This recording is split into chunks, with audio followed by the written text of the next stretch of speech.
Captain Kim stared at the holographic briefing display, still not believing what he was seeing. After 15 years of military service protecting human diplomats and politicians, he was being assigned to guard an alien queen. Not just any alien queen, but Queen Nara of the mighty Velkan Empire. "Sir, are you sure about this?" Kim asked his commanding officer. "I mean, the Velkans have their own elite guard units. Why would they want a human?" General Park leaned back in his chair. "Because, Captain, you're expendable. If something goes wrong, they can blame the primitive human and wash their hands clean." Kim felt his jaw tighten. Even after humans had proven themselves in 3 galactic conflicts, most alien species still saw them as backward cave dwellers who had somehow stumbled into space travel. The Velkans were particularly notorious for this attitude. They stood nearly 8 feet tall, had crystalline skin that could deflect energy weapons, and possessed telepathic abilities that made them formidable warriors. 2 days later, Kim found himself aboard the massive space station Harmony 7, floating in neutral space between 5 different star systems. The peace talks were supposed to end a brutal war that had been raging for decades between the Velkans and several other species. Kim had studied the files during his journey, and the numbers were staggering. Billions had died. Entire planets had been reduced to ash. When Queen Nara first walked into the reception hall, Kim understood why the Velkans considered themselves superior. She moved like liquid grace, her translucent blue skin catching the light and throwing rainbow patterns across the walls. Her silver hair flowed behind her like water, and her violet eyes seemed to look right through him. "So you are the human they assigned to me," she said, her voice carrying that musical quality all Velkans possessed. "You seem rather small." Kim straightened his shoulders. "Size isn't everything, Your Majesty. Sometimes being underestimated is an advantage." For the first time, Queen Nara seemed genuinely curious about him rather than dismissive. Over the next few hours, as they toured the station and attended various diplomatic functions, she asked him questions about human military tactics and philosophy. Kim found himself explaining concepts that seemed obvious to him, but apparently fascinated her. "Humans fight differently," he told her, as they walked through the station's botanical gardens. "We don't rely on superior strength or psychic powers. We adapt, we improvise, we use our environment." That evening, during the grand diplomatic dinner, Kim's words proved prophetic. He was standing at attention behind Queen Nara's chair when his enhanced hearing picked up a sound that didn't belong, a slight scraping noise from the ventilation shaft above. The Velkan guards, for all their training and telepathic abilities, were focused on the ground-level threats. They couldn't hear what Kim heard, and their mind-reading abilities were useless against enemies who weren't thinking about their plans. Kim didn't hesitate. As the first Gorvak assassin dropped from the ceiling vent, Kim tackled Queen Nara sideways, sending both of them crashing into the next table. Energy bolts sizzled through the air where she had been sitting just moments before. While the elite Velkan guards were still processing what was happening, Kim was already moving. He grabbed a serving tray and hurled it at the second assassin, then dove under another table as more shots filled the air. The human concept of using furniture as weapons and cover seemed to completely confuse the attackers, who had planned for a direct confrontation with standing opponents. Within 30 seconds, Kim had neutralized 2 assassins and helped the Velkan guards corner the third. As Queen Nara stood up, brushing debris from her elegant robes, she looked at her human bodyguard with something that might have been respect. "Perhaps," she said quietly, "there is more to humans than we assumed." The morning after the assassination attempt, Queen Nara did something that shocked everyone on the space station. She personally requested that Captain Kim join her private security briefing. No human had ever been invited to such a meeting before. "Your Majesty, this is highly irregular," protested Commander Vex, the head of her Velkan guard. His crystalline features showed clear disapproval. "Humans lack the mental capacity to understand our advanced security protocols." Queen Nara's violet eyes flashed with irritation. "The human saved my life last night, while your advanced protocols failed, Commander. I want to hear his thoughts." Kim found himself sitting at a circular table with 6 towering Velkan warriors, all of whom looked like they wanted to crush him. The holographic display showed the station's layout, with red zones marking potential threat areas. "Captain Kim," Queen Nara said, turning to him, "how would humans approach this security situation?" Kim studied the display for a moment. "Well, Your Majesty, you're thinking like prey instead of a predator." The room went dead silent. Commander Vex half rose from his chair. "How dare you speak to the Queen in such a manner?" But Queen Nara held up her hand, genuinely interested. "Explain." "Look at this setup," Kim pointed to the hologram. "You've got guards at every entrance, sensors monitoring every corridor, and escape routes planned to safe rooms. That's all defensive thinking. The attackers know you'll do this because that's how Velkans always operate." Kim stood up and manipulated the display. "Humans would set traps. We'd put fake schedules in places where spies could find them.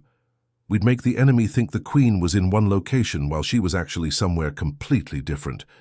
We'd turn their own plan against them." Queen Nara leaned forward.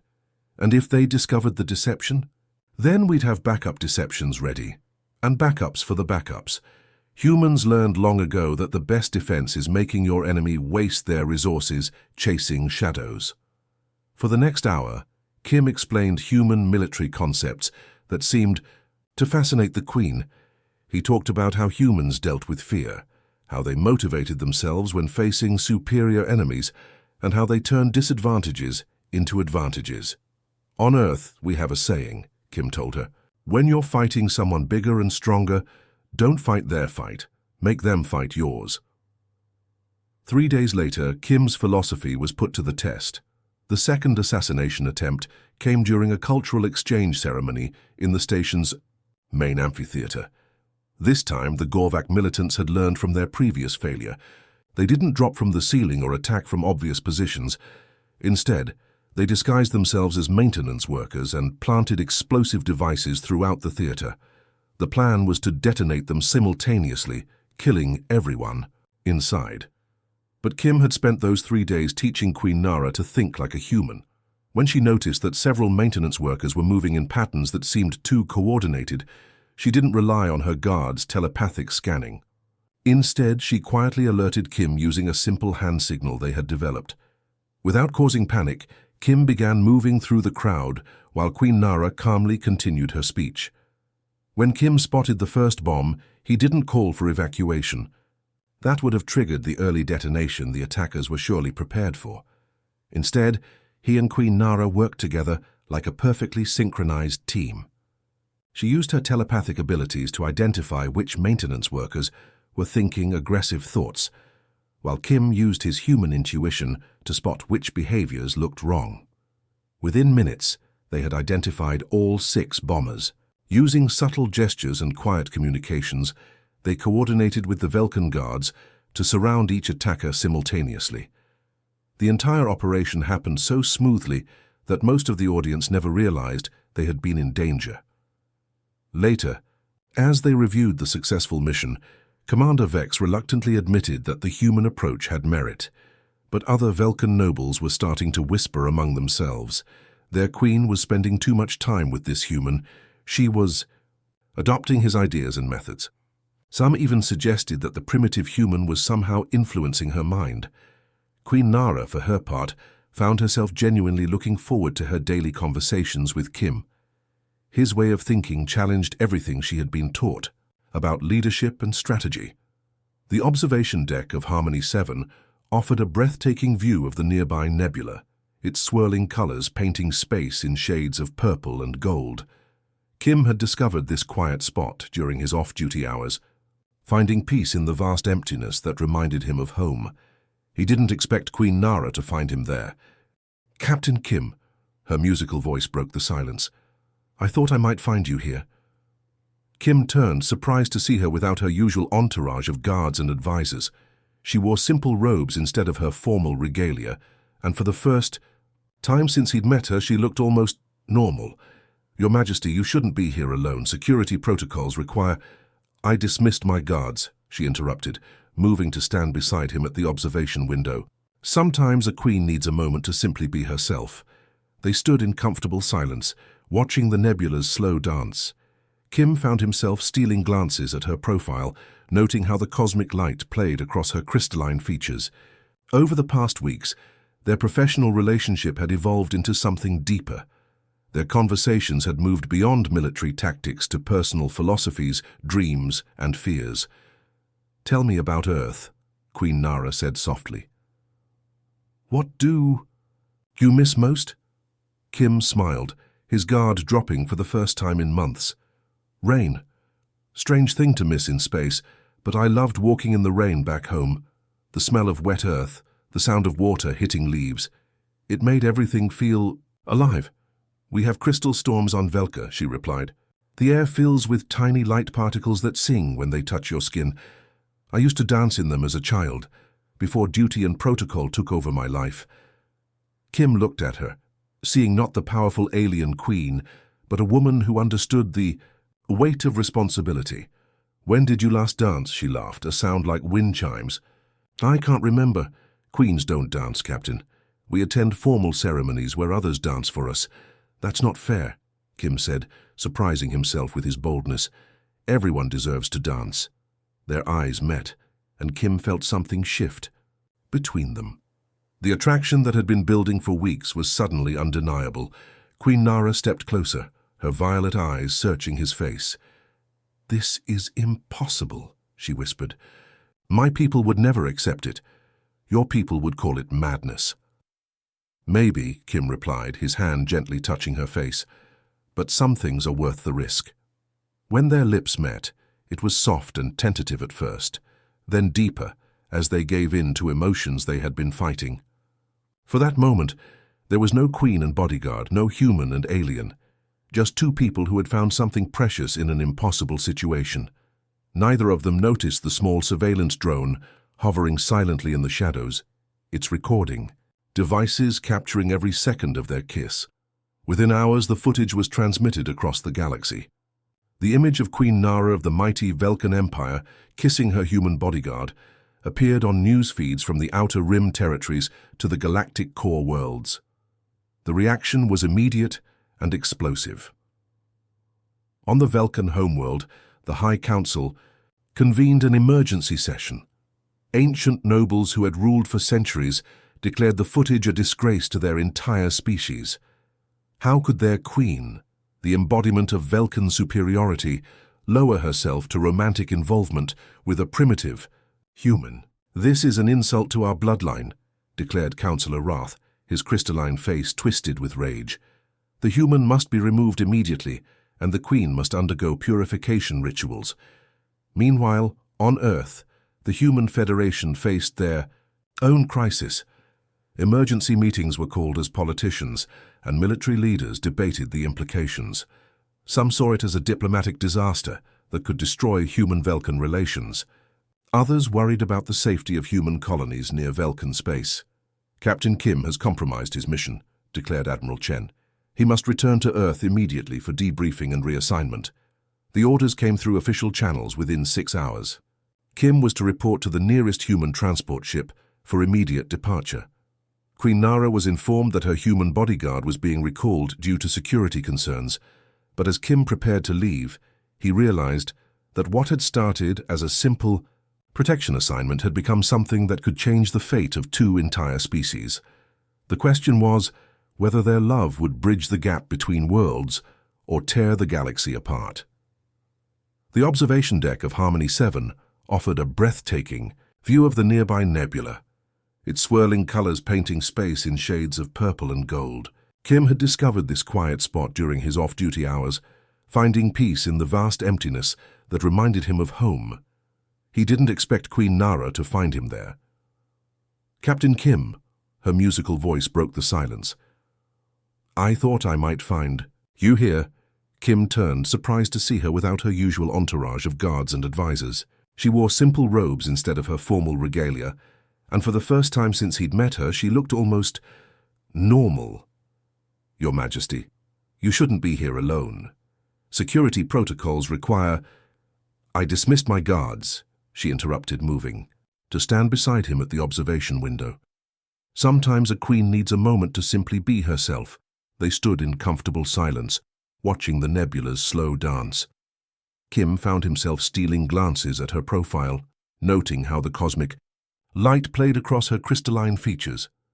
Over the past weeks, their professional relationship had evolved into something deeper.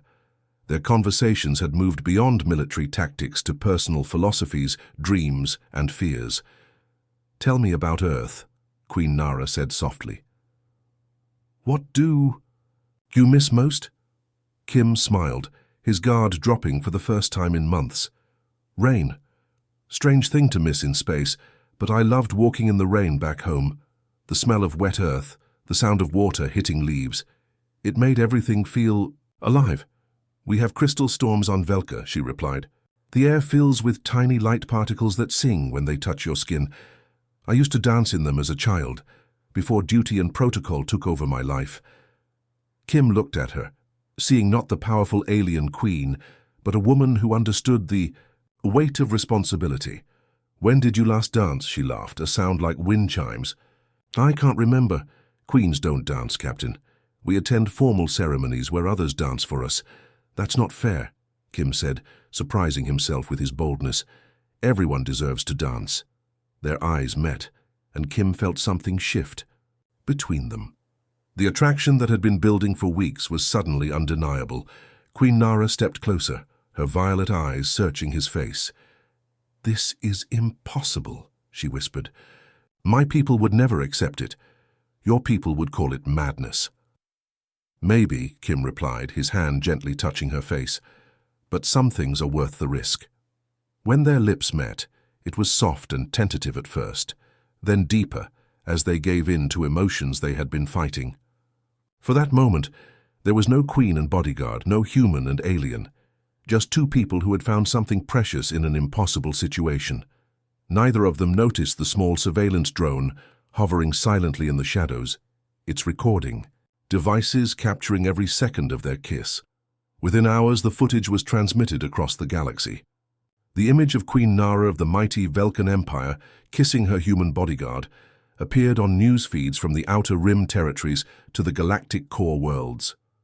The reaction was immediate and explosive.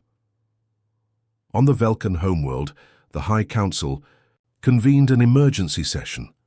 Ancient nobles who had ruled for centuries declared the footage a disgrace to their entire species. How could their queen, the embodiment of Velkan superiority, lower herself to romantic involvement with a primitive human? "This is an insult to our bloodline," declared Councillor Wrath, his crystalline face twisted with rage.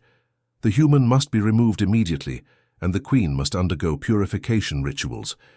Meanwhile, on Earth, the Human Federation faced their own crisis.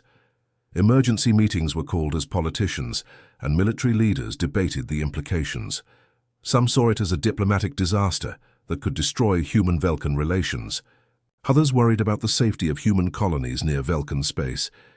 "Captain Kim has compromised his mission," declared Admiral Chen. "He must return to Earth immediately for debriefing and reassignment." The orders came through official channels. Within 6 hours, Kim was to report to the nearest human transport ship for immediate departure. Queen Nara was informed that her human bodyguard was being recalled due to security concerns. But as Kim prepared to leave, he realized that what had started as a simple protection assignment had become something that could change the fate of 2 entire species.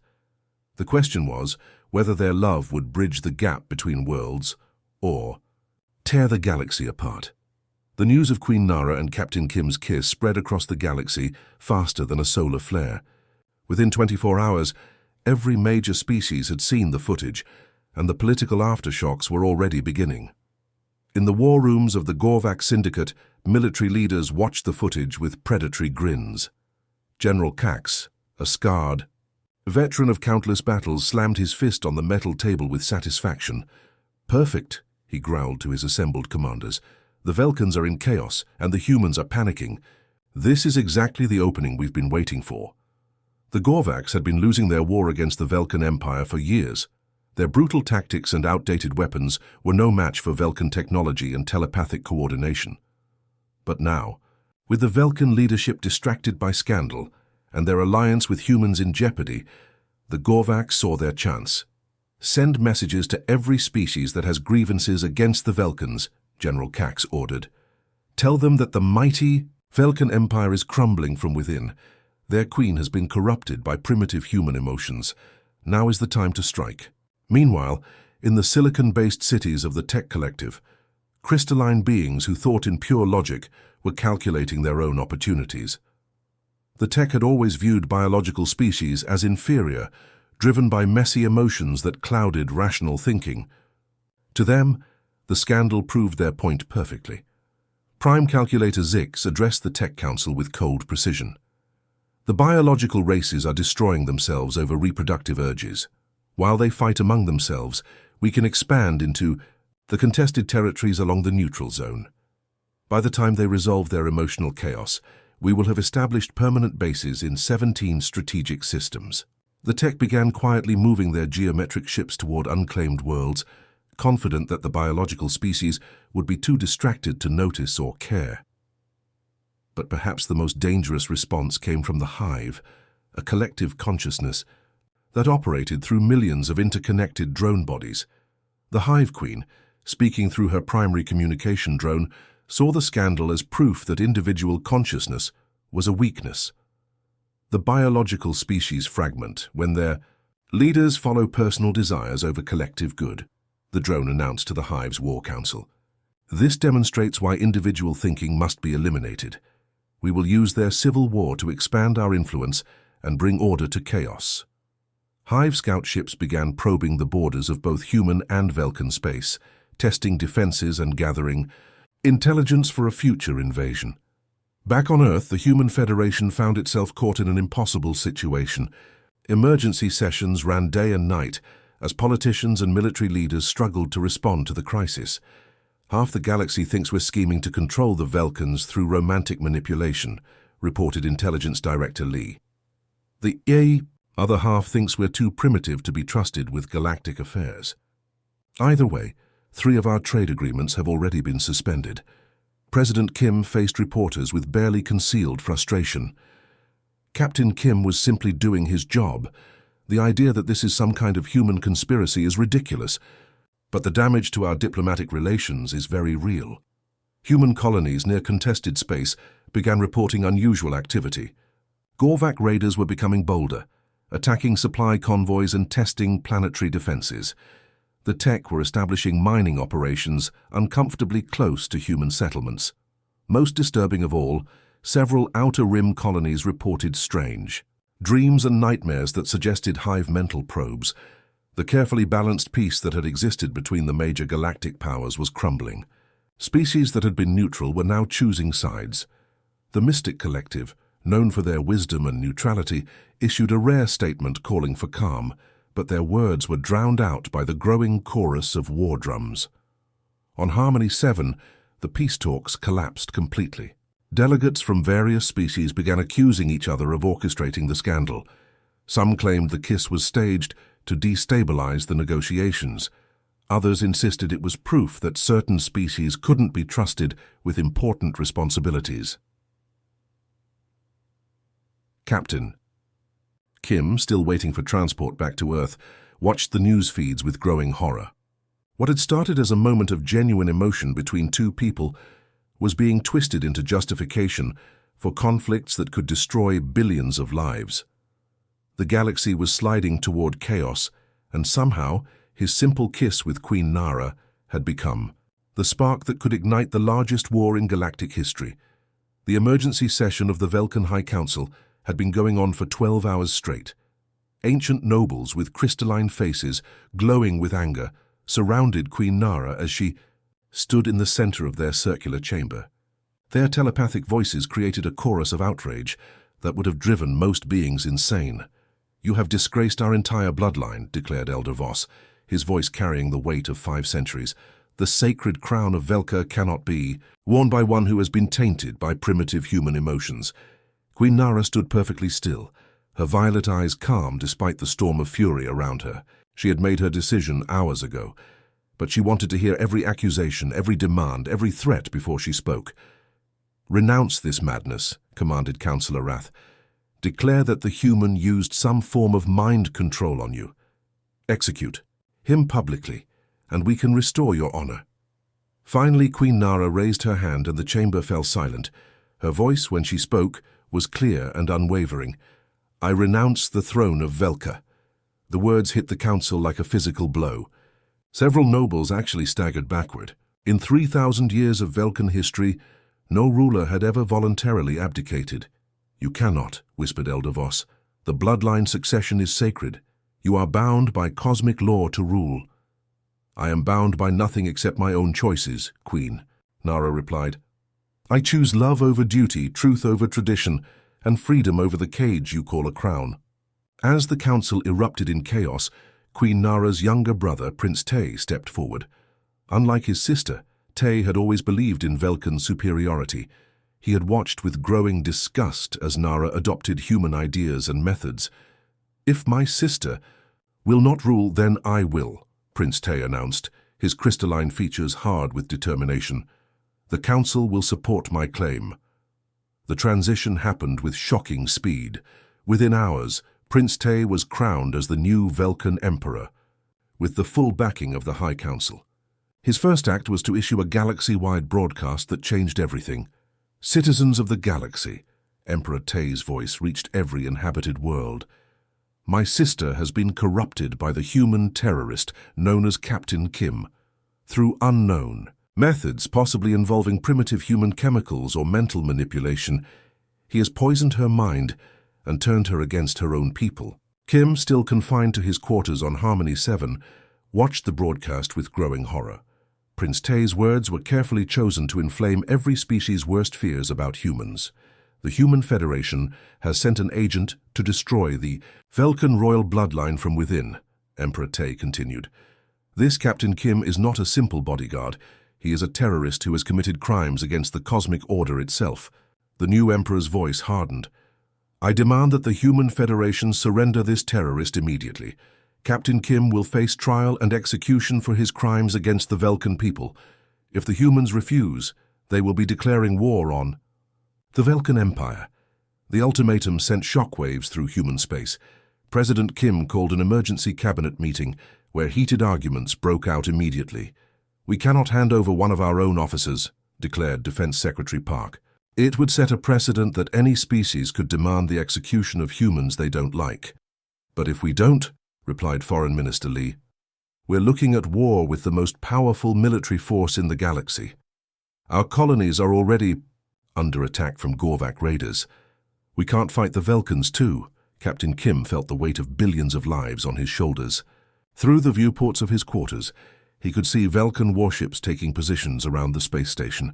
Their crystalline hulls reflected the light of distant stars like deadly jewelry. A soft chime announced an incoming message. On his personal communicator, Queen Nara's face appeared. She was no longer wearing royal robes, but simple traveler's clothes. "My love," she said quietly, "I am coming to you. We will face whatever comes together." Kim realized that their choice to follow their hearts had set in motion events that could reshape the galaxy. The question was whether their love would be remembered as the spark that brought species together or the flame that burned civilization to ash. The countdown to war had begun, and two people who had found something beautiful in the darkness of space were about to discover the true cost of choosing love over duty. The Human Federation's response came exactly 48 hours after Emperor Tay's ultimatum. President. Kim stood before the Galactic Assembly, her voice steady despite the magnitude of her words. "The Human Federation does not negotiate with threats. Captain Kim was performing his assigned duties as a bodyguard. We will not surrender him to face execution based on false accusations of terrorism." Emperor Tay received the message aboard his flagship, the massive dreadnought Crystal Vengeance. His crystalline features twisted with rage as he turned to his fleet commanders. "So be it," he declared. "If the humans want to protect their terrorist, they can face the consequences. Begin Operation Cleansing Fire." Within hours, the largest Velkan fleet in history began moving toward human space. Hundreds of warships with crystalline hulls that could deflect most human weapons formed battle formations that stretched across entire star systems. The first attacks weren't on military targets. Emperor Tay had learned from human tactics during their earlier conversations with Queen Nara. He struck at civilian settlements on the Outer Rim colonies, knowing that humans formed emotional attachments to their communities.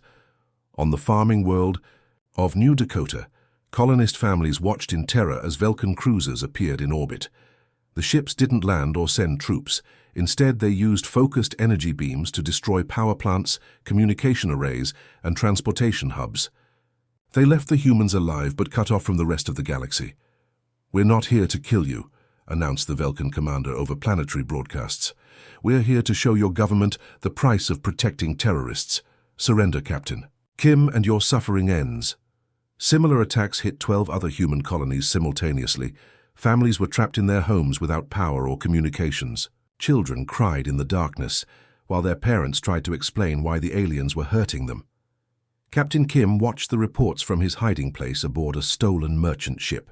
Queen Nara, now calling herself simply Nara, sat beside him as they reviewed intelligence about the attacks. "This is my fault," Kim said, his voice heavy with guilt. "All those innocent people are suffering because of my choices." "No," Nara replied firmly. "This is my brother's choice. He could have accepted our relationship and found a peaceful solution. Instead, he chose to use it as an excuse for the war he always wanted." They had escaped Harmony 7 just hours before Vulcan forces surrounded the station. Using Queen Nara's knowledge of diplomatic protocols and Kim's human intuition for improvisation, they had managed to steal a ship and disappear into the chaos of contested space. Their destination was the Mystic Collective, a group of ancient beings known throughout the galaxy for their wisdom and neutrality. If anyone could offer them sanctuary, it would be the Mystics. The journey took 6 days through dangerous space. They had to avoid Vulcan patrol ships, Gorvak raiders who saw them as valuable hostages, and even human vessels whose crews might turn them in to end the suffering of the colonies. When they finally reached the mystic homeworld of Serenity, they were greeted by beings that looked like living starlight, wrapped in flowing robes.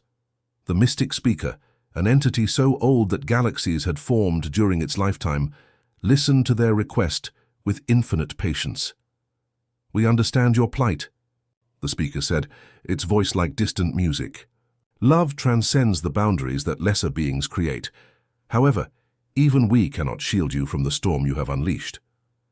The mystics explained that Emperor Te had sent ambassadors to every major species, offering trade deals and territorial concessions to anyone who would refuse sanctuary to the fugitives.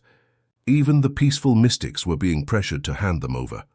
"3 Gorvak battle fleets are positioned at the edge of our system," the speaker continued. "The Tech Collective has threatened to sever all technological exchanges. The Hive has begun probing our outer worlds with mental intrusions. Your presence here endangers our entire civilization." Kim felt his heart sink. Even the most neutral and peaceful species in the galaxy couldn't protect them from the political hurricane they had created. "However," the speaker added, "we will not surrender you to those who would use love as justification for hatred. You may stay for 7 days while you decide your next course of action." As Kim and Nara found temporary shelter in the crystal caves of Serenity, they realized that running was no longer an option. The galaxy was choosing sides, and their love had become the symbol around which the largest conflict in galactic history was forming. The UES Defiant was on a routine patrol mission near the Tau Ceti system when Captain Lee spotted the Vulcan ships on her sensors. 3 crystalline cruisers were positioned dangerously close to the human trade route, their weapons powered but not aimed. "What's their status?" Lee asked her communications officer. "They're not responding to our hails, Captain. Standard protocol says we should maintain distance and report their position to command." But Captain Lee was tired of running from every Vulcan ship they encountered. Her own sister lived on New Dakota, one of the colonies that had been attacked. She had seen the footage of children crying in the dark while Vulcan ships orbited overhead Topana. "A channel," she ordered. "This is Captain Lee of the Human Federation vessel Defiant. You are in violation of established patrol boundaries. Explain your presence immediately." On the lead Vulcan cruiser, Commander Rex received the transmission with irritation. Like most Vulcans, he viewed human demands as presumptuous. These primitives had no right to question Vulcan movements, especially when they were harboring a terrorist. "Human vessel," Rex replied coldly. We are conducting legitimate security operations. Your terrorist Captain Kim may be using this route.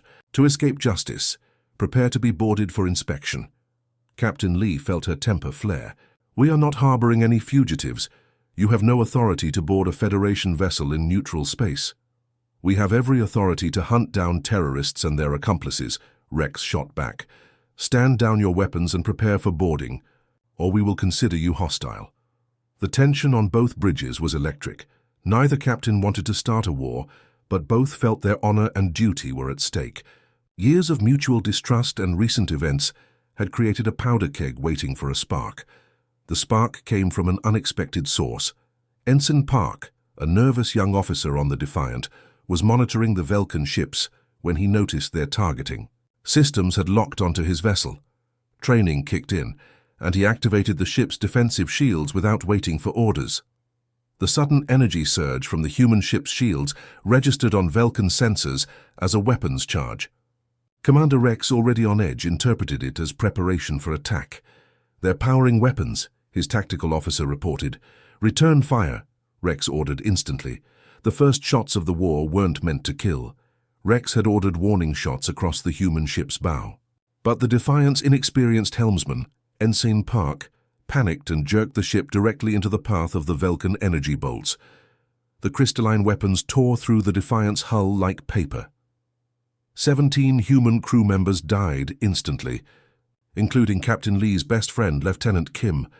The ship's engines exploded, sending debris spinning through space. Captain Lee, bleeding from a head wound, stared at her ruined bridge. Her ship was dying, her crew was dead, and the Velkan ships were moving in to finish them off. "All remaining weapons, fire at will!" she screamed into her communicator. The Defiant's final torpedo volley struck the lead Velkan cruiser's engine section. The explosion sent crystalline fragments through space, and Commander Rex felt his ship shudder as 14 of his crew were killed by the blast. Both ships limped away from the battle, but the damage was done.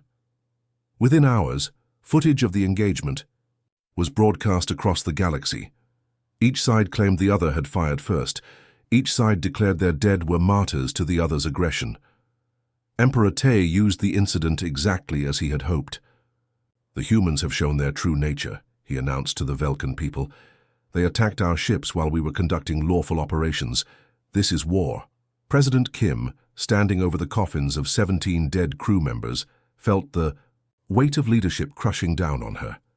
The Velkan Empire has murdered innocent humans, conducting peaceful patrol duties. We will not allow this aggression to go unanswered. The galaxy split immediately into two camps. The isolationists, led by the Velkan Empire, declared that different species should never mix. They gained support from conservative factions who had always distrusted interspecies relationships. The Unity supporters, rallying behind the human Federation, argued that love should transcend species boundaries. They were joined by younger, more progressive groups from dozens of worlds. Ancient alliances crumbled overnight. The Gorvak Syndicate openly joined the Velkan Empire, finally seeing their chance to destroy their human enemies. The Tech Collective declared neutrality, but began selling weapons to both sides. The Hive saw opportunity in the chaos and began expanding into territories abandoned by fleeing civilians. Within days, the largest fleet mobilization in galactic history began. Thousands of warships from dozens of species moved toward battle positions. Trade routes shut down as merchant vessels fled to safe harbors. Entire star systems declared emergency status as military forces prepared for what could be the final war. Captain Kim and Nara, still hiding in the crystal caves of Serenity, watched the news reports with horror. Their love had become the excuse for hatred on a galactic scale. The message reached every major government in the galaxy simultaneously. Captain Kim and former Queen Nara had recorded it together in the crystal caves of Serenity, with the ancient mystic speaker serving as their witness. "My name is Captain Kim of the Human Federation," Kim began, looking directly into the camera. "This is Nara, former queen of the Velkan Empire. We are responsible for the crisis that has brought our galaxy to the brink of war." Nara stepped forward, her violet eyes calm but determined. "We offer ourselves to a joint tribunal of all major species. We will accept whatever judgment you decide, including execution, if it will end the bloodshed that has begun in our names." The recording continued with both of them explaining their decision. They would surrender themselves to neutral authorities and face trial for their alleged crimes. The only condition was that the trial be broadcast live across the galaxy, so that everyone could hear the truth about their relationship. Within hours, responses flooded in from governments across known space. Even Emperor Tay, who had been preparing for a massive assault on human colonies, was forced to consider the offer. Public opinion on both sides was growing tired of the escalating violence. The tribunal was hastily arranged on the neutral world of judgment, a barren planet that served as a courtroom for intergalactic disputes. Representatives from 12 major species would serve as judges, with the proceedings broadcast to billions of viewers. Kim and Nara arrived under heavy guard, surrounded by warships from 6 different species. As they were led into the massive courtroom carved from the planet's natural stone, cameras captured every moment for the watching galaxy. The charges were read aloud by the Chief Arbiter, a being whose species had evolved beyond physical form centuries ago. "Captain Kim, you stand accused of terrorist activities, mental manipulation of a foreign head of state, and conspiracy to destabilize galactic peace. Nara of Velka, you are accused of treason against your people and abandonment of sacred duties." The prosecution, led by Emperor Tay's personal advocate, painted Kim as a master manipulator who had used advanced human psychological techniques to corrupt Queen Nara's mind. They claimed that humans were inherently deceptive and had planned this operation to gain control over the Velkan Empire. "Look at the evidence," the prosecutor declared, displaying images of destroyed colonies and burning ships. "This human terrorist has brought chaos to the galaxy. His very presence corrupts everything he touches." But when Nara was called to testify, something unexpected happened. Instead of the broken, manipulated victim the prosecution had described, she stood with dignity and spoke with a clear, powerful voice that carried to every corner of the galaxy. "I was not corrupted," she declared. "I was awakened. For my entire life I was told that Velkans were superior, that other species were beneath us, that love was weakness. Captain Kim showed me that strength comes from choosing to protect others, not from believing yourself better than them." Her words were broadcast live, and across the galaxy people stopped what they were doing to listen. On Velkan worlds, young people who had grown up with interspecies friends began to question their Emperor's propaganda. On human colonies, families realized that not all Velkans supported the war. "You want to know the truth about our relationship?" Nara continued, her voice growing stronger. "We fell in love because we recognize something in each other that transcends species. The courage to stand up for what's right, even when it's difficult. The willingness to sacrifice ourselves for others. Those aren't human or Velkan traits. They're the best of what any being can be." Kim watched from the defendant's dock as Nara defended not just their love, but the idea that different species could find common ground. Her passionate speech was being translated into hundreds of languages and broadcast to worlds he had never heard of. Then came the moment that changed everything. A young Velkan in the gallery stood up and began to clap, then another, then a human soldier. Within minutes, beings from a dozen different species were applauding, many of them crying. The footage spread across social media networks faster than government censors could stop it. On worlds throughout the galaxy, protests began. Not protests against the war, but demonstrations supporting Kim and Nara's right to love across species lines. Emperor Tai watched from his flagship as his own people began turning against him. The war that had seemed so justified just days ago was now being questioned by millions of his subjects. The trial continued for 3 more days, but the real verdict was being delivered in the streets and homes of countless worlds where ordinary beings were choosing love over hatred. The turning point came on the 4th day of the trial when an unexpected witness requested to testify. Dr. Sarah Chen, a human scientist who had worked alongside Velkan researchers for over a decade, stepped forward with evidence that shocked everyone. "I have data from 15 years of joint research projects," she announced to the packed courtroom. Human Velkan scientific teams have made breakthroughs that neither species could achieve alone. We've developed new medical treatments, solved energy crises, and even prevented asteroid impacts that could have destroyed entire worlds. She displayed holographic charts showing collaborative achievements across the galaxy. The prosecution claims that interspecies relationships are dangerous, but my research proves the opposite. When different species work together, combining their unique strengths, they accomplish miracles. The evidence was overwhelming.